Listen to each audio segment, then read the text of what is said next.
to begin.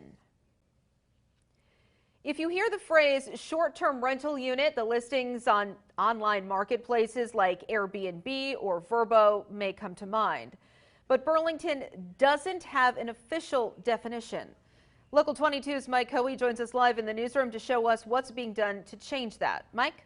Well, Lauren, the regulations that owners of short-term rental units need to follow are also somewhat vague in Burlington, so the City Council's Ordinance Committee is trying to provide some clarity. Burlington wants to define a short-term rental unit as, quote, rented in whole or in part to guests for less than 30 consecutive days and for more than 14 days per calendar year.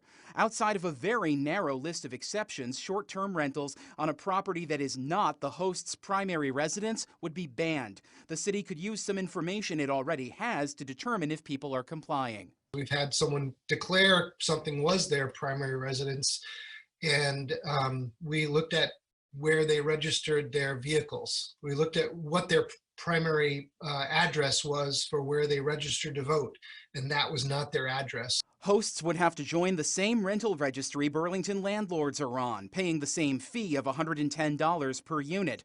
The short-term rental units would also be subject to annual inspections for fire safety, electrical safety, and cleanliness, among other standards. One woman wanted the Ordinance Committee to remember short-term units are less than 2% of Burlington's total rental market. UVM students make up a large majority of Burlington's renters.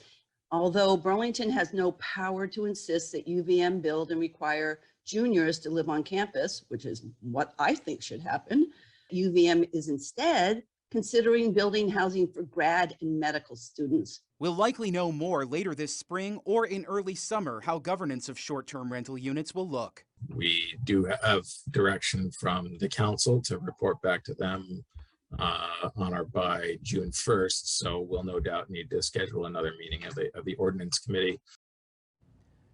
And Lauren, Burlington Zoning Division Manager Scott Gustin also said tonight city staff should be able to lay out in writing within the next 2 weeks or so changes they'd like to see. That would allow the Ordinance Committee to get together again and work on them before June 1st. Live in the newsroom, Mike Hoey, Local 22 News.